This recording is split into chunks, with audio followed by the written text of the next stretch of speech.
नमस्कार दोस्तों। आज की स्टोरी भी बड़ी ही इंटरेस्टिंग है, साथ ही साथ बहुत कुछ सीखने को मिलेगा। दोस्तों, इस स्टोरी में एक जगह गलती है, शायद स्टोरी लिखने वाले ने या टाइप करने वाले ने ध्यान नहीं दिया होगा। चलिए पहले हम उसे ही देख लेते हैं। जैसे यहाँ पे देखिए, हंग शब्द का यूज किसी को फांसी देने के सेंस में यूज किया गया है। ये ग्रामेटिकली पूरी तरीके से गलत है। दोस्तों, हंग शब्द के दो मीनिंग होते हैं और उस मीनिंग के आधार पे इसके अगले आगे के दोनों पास्ट फॉर्म्स होते हैं।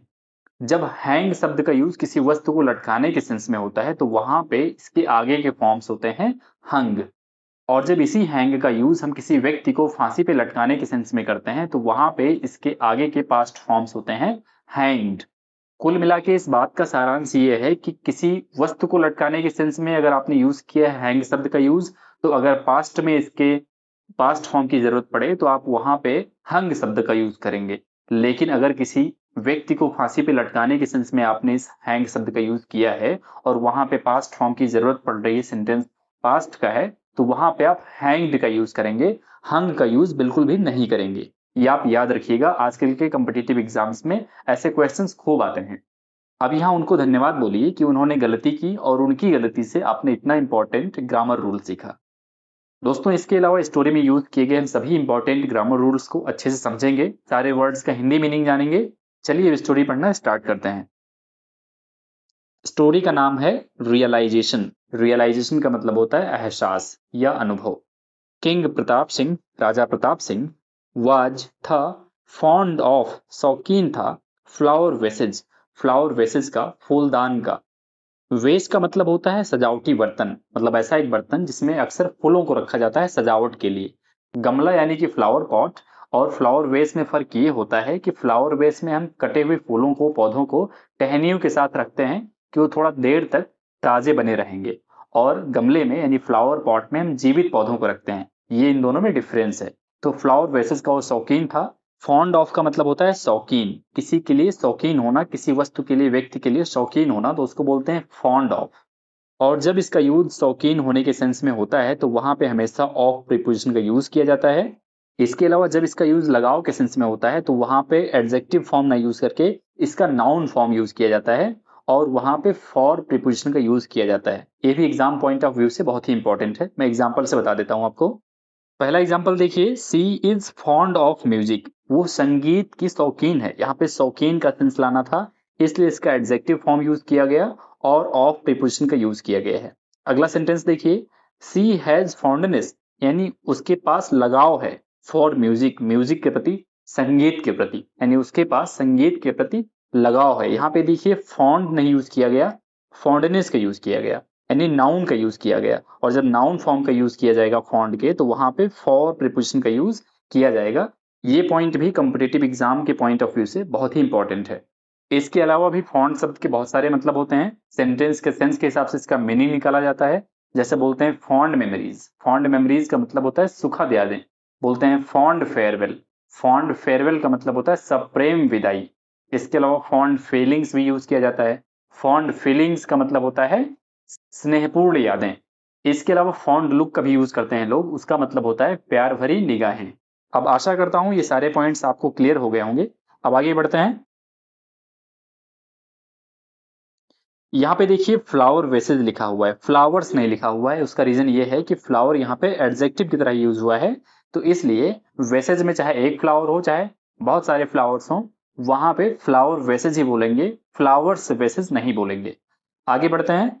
ही लाइक्ड, वो पसंद करता था, कलेक्टिंग, इकट्ठा करना पसंद करता था, एंटिक, प्राचीन और बहुमूल्य। एंटिक का मतलब होता है कोई चीज प्राचीन हो और बहुमूल्य हो, तो उसको बोलेंगे एंटिक।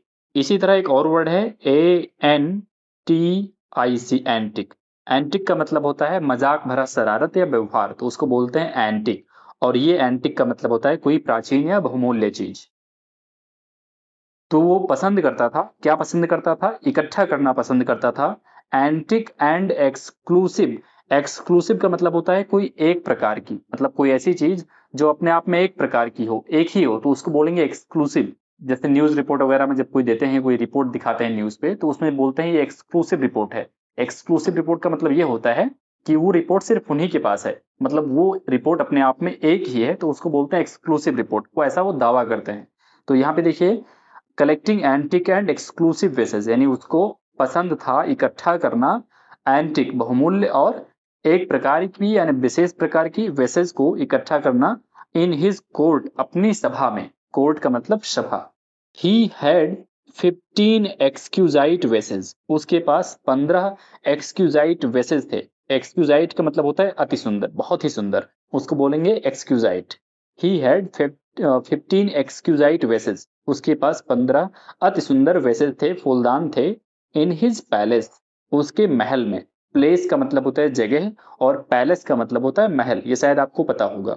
विच ही वैल्यूड, जिनको महत्व देता था, वैल्यूड मतलब महत्व देता था, ग्रेटली बहुत ज्यादा महत्व देता था।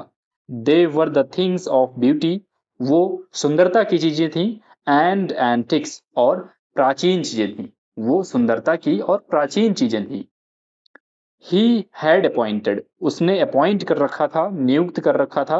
अपॉइंट का मतलब होता है किसी को नियुक्त करना या नियुक्त होना। अ यंग मैन, एक व्यक्ति को नियुक्त कर रखा था। टू टेक स्पेशल केयर, यानी स्पेशल केयर करने के लिए, स्पेशल देख रेख करने के लिए, रख रखाव करने के लिए, ऑफ द वेसेज, उन वेसेज का, उन वेसेज का स्पेशल रख रखाव करने के लिए, देख रेख करने के लिए उसने एक आदमी को, एक युवक को, यंग मैन को नियुक्त कर रखा था। एनी केयरलेसनेस, कोई भी केयरलेसनेस यानी लापरवाही, वुड बी पनिश्ड, सजा दी जाएगी, उसके लिए सजा दी जाएगी। कोई भी केयरलेसनेस हो उसके लिए सजा दी जाएगी। द किंग हैड वार्न्ड, राजा ने चेतावनी दे रखी थी। फिर आगे देखिए, वन डे, एक दिन, द यंग मैन, वह युवक, वाज डस्टिंग, वो डस्टिंग कर रहा था, द वेसेज, वेसेज का मतलब उस वेसेज को, उन वेसेज को साफ कर रहा था। अ वेस स्लिप्ड ऑफ, एक वेस स्लिप हो गया, फिसल गया। हिज हैंड, उसके हैंड से, स्लिप्ड ऑफ मतलब फिसल के गिर गया। एंड क्रैश्ड इनटू पीसेस, और पीसेस में टूट गया। क्रैश्ड इनटू पीसेस का मतलब टूट गया पीसेस में। यहाँ पे देखिए इनटू का यूज इसलिए किया गया है क्योंकि एक चीज किसी एक अवस्था से दूसरी अवस्था में परिवर्तित हो रही है, वो अपनी नॉर्मल अवस्था से टूटी हुई अवस्था में परिवर्तित हो रही है, इसलिए इनटू का यूज किया गया है। फिर क्या हुआ, द न्यूज यानी यह समाचार, द न्यूज यानी यह समाचार, ऑफ द डिस्ट्रक्शन, तबाही का, टूटने का। डिस्ट्रक्शन का मतलब होता है तबाही या टूटना, कोई चीज टूट के बिखर गई, ढह गई, तो उसको बोलते हैं डिस्ट्रक्शन। ऑफ द वेस, उस वेस के टूटने का। रीच्ड द किंग, राजा के पास पहुंची। यहाँ पे यह चीज याद रखिएगा कि रीच के बाद कभी भी कोई भी प्रीपोजिशन यूज नहीं किया जाता है, जैसे रीच एट, रीच टू, इन चीजों का यूज नहीं किया जाता है। द एंग्री किंग यानी उस गुस्से राजा ने, ऑर्डर्ड आदेश दिया, द यंग मैन, उस नवयुवक को, टू बी ब्रॉट, लाया जाए। टू बी ब्रॉट का मतलब लाया जाए, टू द रॉयल कोर्ट, राजा के दरबार में, राज दरबार में। रॉयल कोर्ट का मतलब राज दरबार। द किंग गेव, राजा ने दिया। डेथ सेंटेंस, मृत्यु की सजा दी, राजा ने उसे मृत्यु की सजा दी। टू द यंग मैन, उस युवक को, विदाउट अलाउिंग हिम, बिना उसे अलाउ करते हुए, बिना उसे इजाजत देते हुए, टू प्रेजेंट हिज केस, अपनी केस को प्रेजेंट करने के लिए, यानी अपनी केस को प्रेजेंट नहीं करने दिया उस आदमी को और उसे मृत्यु की सजा दे दी। चलिए अब नेक्स्ट पेज पे चलते हैं इसके। यहां पे मैंने आपको बता ही दिया कि हंग नहीं, हैंग्ड, यानी HANGED, हैंग्ड का यूज किया जाना चाहिए, ये यहाँ पे ग्रामेटिकली करेक्ट नहीं है। ये बहुत ही इंपॉर्टेंट पॉइंट है, आप इसे जरूर याद रखिएगा। द नेक्स्ट डे, अगले दिन, व्हेन, जब, द अनफॉर्चुनेट यंग मैन, वह अभागा युवक, अनफॉर्चुनेट का मतलब होता है अभागा, वाज था, टू बी हैंग्ड, अगले दिन जब उस अभागे आदमी को, युवक को फांसी दिया जाना था, तो क्या हुआ, द किंग हिमसेल्फ, राजा खुद, अपीयर्ड देयर, वहां राजा खुद आया, अपीयर हुआ। अपीयर का मतलब होता है प्रकट होना या आना, तो राजा वहां पे खुद आया। एवरीवन, हर आदमी यानी प्रत्येक आदमी, एंड एवरीथिंग, और सारी चीजें, वाज सेट, तैयार थी, फॉर द पनिशमेंट, हर आदमी और हर चीज पनिशमेंट के लिए, दंड के लिए तैयार थी। अकॉर्डिंग टू द रूल्स, यानी रूल्स के अनुसार, नियमों के अनुसार, द यंग मैन, वह युवक, वाज आस्क्ड पूछा गया, हिज लास्ट विश अपनी लास्ट इच्छा उससे पूछी गई उस आदमी की। तो क्या हुआ? द यंग मैन सेड, उस युवक ने कहा, I don't have any wish, मेरी कोई भी विश नहीं है, मेरी कोई भी इच्छा नहीं है। बट इफ, लेकिन अगर, इट इज पॉसिबल, अगर यह संभव है, आई वुड लाइक, तो मैं चाहूंगा, आई वुड लाइक, तो मैं चाहूंगा। यहाँ पे विल का पास्ट फॉर्म यूज किया गया है वुड की तरह। स्टोरी एक्चुअली पास्ट में है इसलिए वुड लिखा गया है, अगर ये प्रेजेंट में होती तो यहाँ पे विल लिखा जाता। तो आई वुड लाइक मतलब मैं पसंद करूंगा, टू सी देखना पसंद करूंगा, दोज वेसेज उन फूलदानों को, I used to take care of जिनकी मैं केयर किया करता था। यूज्ड टू का प्रयोग हम किसी पास्ट की हैबिट या रूटीन को बताने के लिए करते हैं। इसके अलावा भी हम प्रेजेंट की हैबिट या रूटीन को बताने के लिए भी यूज्ड टू का प्रयोग कर सकते हैं, लेकिन वहां पे थोड़ा सा फॉर्मेट चेंज हो जाएगा। मैंने अपनी पिछली वीडियो में भी बताया था, यहाँ पे भी बता देता हूँ, फॉर्मेट दिखा देता हूँ आपको।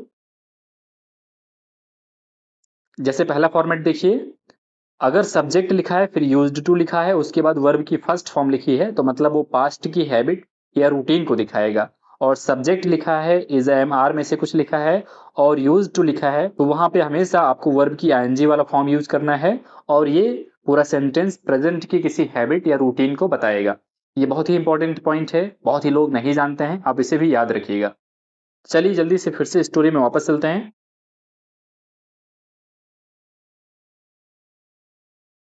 तो उस आदमी ने बोला कि वैसे तो मेरी कोई विश नहीं है, लेकिन अगर संभव है तो मैं उन वेसेस को देखना चाहूंगा जिनकी मैं केयर किया करता था, जिनकी मैं देखरेख किया करता था।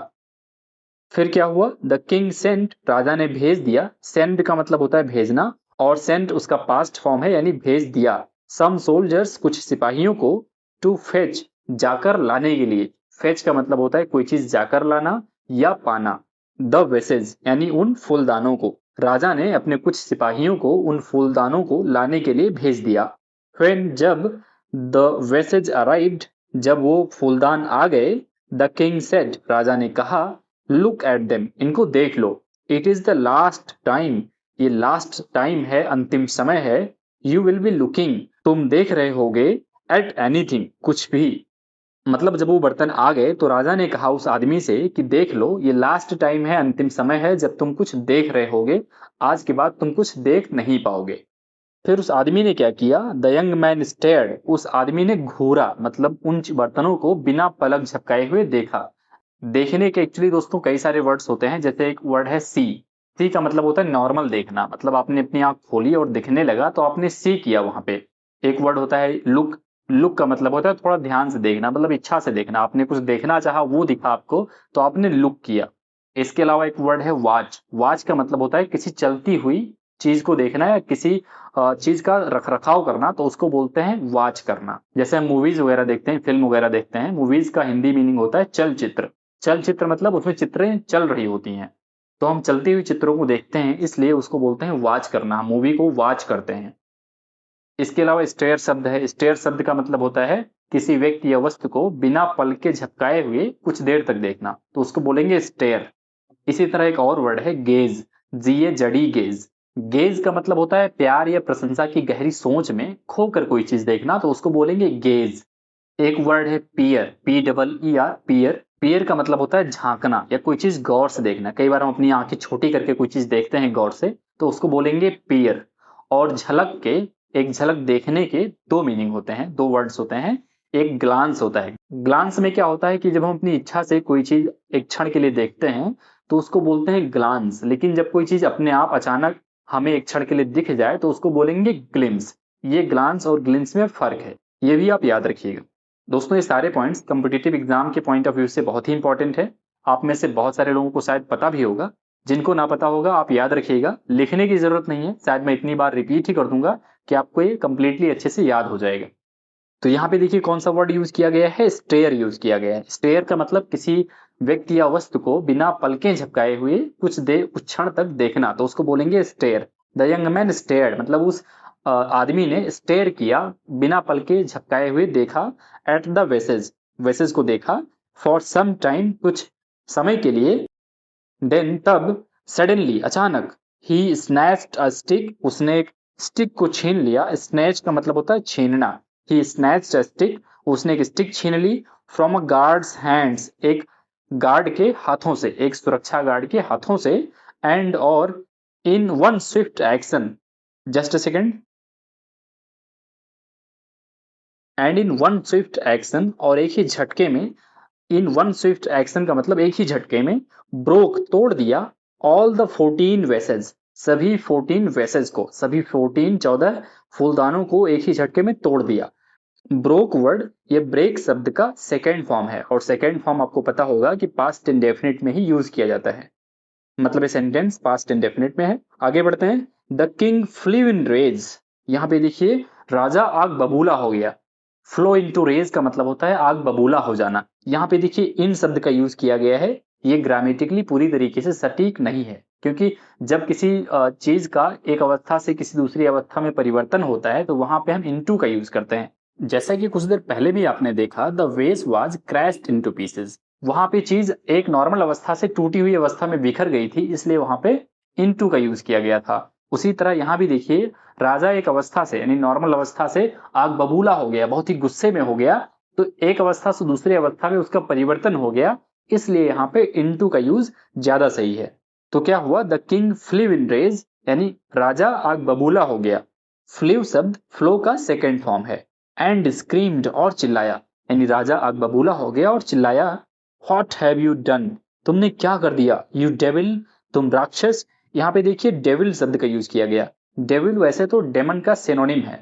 दोस्तों यहाँ पे स्टोरी लिखने वाले ने डेविल शब्द का यूज बहुत ही अच्छा किया है। डेविल का मतलब होता है राक्षस, लेकिन असली राक्षस नहीं। जैसे कोई इंसान है, कोई बहुत ही गलत काम किया है किसी ने, तो उसको बोल सकते हैं इसने राक्षसों वाला काम किया है, लेकिन वो सच में राक्षस नहीं है तो उसको बोलेंगे डेविल। लेकिन अगर कोई सच में राक्षस है तो उसको बोलेंगे डेमन।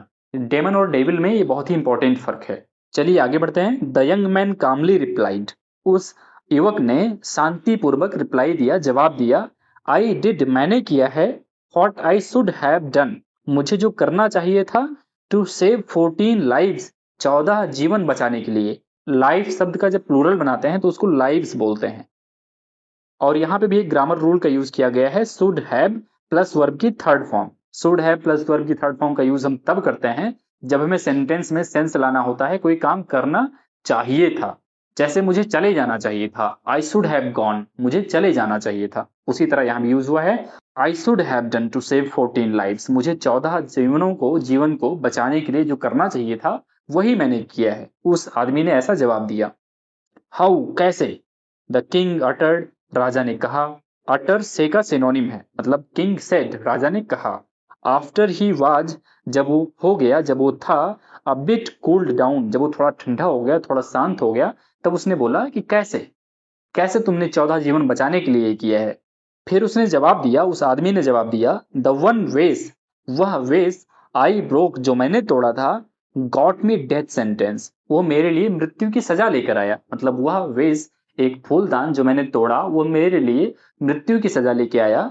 द रिमेनिंग 14, और जो बचे हुए 14 हैं, वुड बी ब्रोकन, वो भी टूटेंगे, वो भी तोड़े जाएंगे, सम डे, कभी, और दी अदर, कभी ना कभी। सम डे और दी अदर का मतलब होता है कभी ना कभी। मतलब उसने बोला कि जो बचे हुए 14 हैं वो भी कभी ना कभी टूटेंगे, कभी ना कभी तोड़े जाएंगे। और इनसे क्या होगा, ये क्या करेगा, sending another 14 unfortunate young man, यानी सेंडिंग भेजते हुए, एनदर 14 दूसरे 14 अनफॉर्चुनेट यंग मैन अभागे युवक, टू डेथ, और ये अन्य 14 अभागे लोगों को मौत के पास ले जाएगा। कुल मिला के इस पूरे सेंटेंस का मैं अगर आपको हिंदी मीनिंग बताऊं तो वो ये होगा कि दूसरे अभागे 14 लोगों को मौत के पास भेजते हुए ये बचे हुए 14 भी कभी न कभी टूटेंगे। नाउ अब, नन विल डाई, कोई नहीं मरेगा, एक्सेप्ट मी, मेरे सिवाय, अब मेरे सिवाय कोई नहीं मरेगा। दोस्तों यहाँ पे ध्यान दीजिए कि D I E die, die का मतलब होता है मरना, डी आई ई डाई, और एक होता है डी वाई ई डाई, उसका मतलब होता है कलर करना। इनके आईएनजी वाले फॉर्म्स में बहुत सारा कंफ्यूजन होता है आप लोगों को कई बार, वो मैं आपको बता देता हूं। अगर D Y I N G लिखा है तो उसका मतलब वो मरने वाला डाई लिखा है, और अगर D Y E I N G लिखा है तो इसका मतलब वो कलर करने वाला डाई लिखा है। चलिए स्टोरी में आगे बढ़ते हैं। द किंग वाज, राजा था, वाइज, बुद्धिमान था, वो राजा बुद्धिमान था। द यंग मैन्स एक्ट, उस युवक के कार्य ने हैड फोर्स्ड हिम, उसे बाधित कर दिया था, टू रीथिंक, फिर से सोचने के लिए। उस आदमी के कार्य ने, इस कार्य ने उस राजा को फिर से सोचने के लिए बाधित कर दिया था, फोर्स कर दिया था। ही पार्डन्ड, उसने माफ कर दिया। पार्डन का मतलब होता है माफ करना। दैट यंग मैन, उस युवक को, एंड गेव हिम, और उसे दिया, एन इम्पोर्टेंट पोजिशन, एक महत्वपूर्ण स्थान, इन हिज कोर्ट, अपनी सभा में। द किंग ऑल्सो रियलाइज्ड, उस राजा ने यह भी एहसास किया, दैट की the life of a person, कि एक आदमी का जीवन, इज मोर इम्पोर्टेंट, ये ज्यादा महत्वपूर्ण है। दैट, यहाँ पे एक टाइपिंग एरर है, ये दैट नहीं देन होना चाहिए, क्योंकि कंपैरिजन करने के लिए हम दैट नहीं देन का यूज करते हैं। बुक वालों ने टाइपिंग करते वक्त ध्यान नहीं दिया होगा और गलती से दैट लिख दिया होगा। आगे पढ़ते हैं। मटेरियलिस्टिक थिंग्स, यानी भौतिक चीजों से एक आदमी का जीवन ज्यादा महत्वपूर्ण है, उस राजा ने यह भी एहसास किया। मटेरियलिस्टिक का मतलब होता है भौतिक। अब इस स्टोरी का जिस्ट भी पढ़ लेते हैं। द जिस्ट का मतलब होता है सारांश। One should not act in anger, मनुष्य को यानी किसी को एंगर में कोई काम नहीं करना चाहिए, गुस्से में कोई काम नहीं करना चाहिए। यहाँ पे वन शब्द का मतलब एक नहीं होगा, यहाँ पे वन शब्द का यूज एज अ प्रोनाउन किया गया है। हम वन का यूज कहाँ कहाँ किन किन कंडीशंस में एज अ प्रोनाउन कर सकते हैं, ये बात मैंने अपनी पिछली वीडियो में अच्छे से कवर किया था, आप उस वीडियो को भी जरूर देखिएगा। तो one should not act in anger, किसी को एंगर में, गुस्से में काम नहीं करना चाहिए। एंड पास ऑन का मतलब होता है कोई चीज आगे पहुंचाना या कोई फैसला सुनाना। इसके अलावा भी जब हमें कोई चीज विरासत में मिलती है तो उसके लिए हम बोलते हैं कि ये चीज हमें अपने पेरेंट्स से पास ऑन हुई है, यानी विरासत में मिली है। और कई बार पास ऑन शब्द का यूज हम मरने के सेंस में भी करते हैं, लेकिन वो पूरी तरीके से सही नहीं होता है, वहां पे आप पास अवे का यूज कीजिए, वहां पे पास ऑन शब्द को अवॉइड कीजिए मरने के सेंस में। तो यहाँ पे पास ऑन का यूज फैसला सुनाने के सेंस में यूज हुआ है। पास ऑन हार्श जजमेंट, कठोर निर्णय, मतलब किसी को गुस्से में काम नहीं करना चाहिए और हार्श जजमेंट यानी कठिन निर्णय नहीं लेना चाहिए गुस्से में। लाइक अ डेथ सेंटेंस, और खासकर डेथ सेंटेंस की तरह। यहाँ पे डेथ सेंटेंस का एग्जांपल क्यों दिया गया, क्योंकि डेथ सेंटेंस ऐसा पनिशमेंट है जिसे आप अंडू नहीं कर सकते, उसकी क्षतिपूर्ति नहीं कर सकते आप। जब कोई व्यक्ति चला गया इस दुनिया से तो उसे आप वापस नहीं ला सकते, उसकी फैमिली में जो लॉस हुआ उसकी आप क्षतिपूर्ति नहीं कर सकते हैं। अगर आपको लगा कि मेरा डिसीजन गलत था, तो वही स्टोरी कहना चाह रही है कि बड़े फैसले, खासकर ऐसे फैसले जिनकी क्षतिपूर्ति नहीं की जा सकती, उनको आपको गुस्से में नहीं लेना चाहिए, क्योंकि लाइफ इज मोर इंपॉर्टेंट, क्योंकि जीवन ज्यादा महत्वपूर्ण है, देन एन इनएनिमेट ऑब्जेक्ट, एक निर्जीव ऑब्जेक्ट से। दोस्तों आज की स्टोरी में इतना ही। आशा करता हूं कि आज भी मेरे द्वारा एक्सप्लेन किए गए सभी पॉइंट्स आपको अच्छे से समझ में आए होंगे। फिर भी हमें आपके फीडबैक का इंतजार है। Thank you.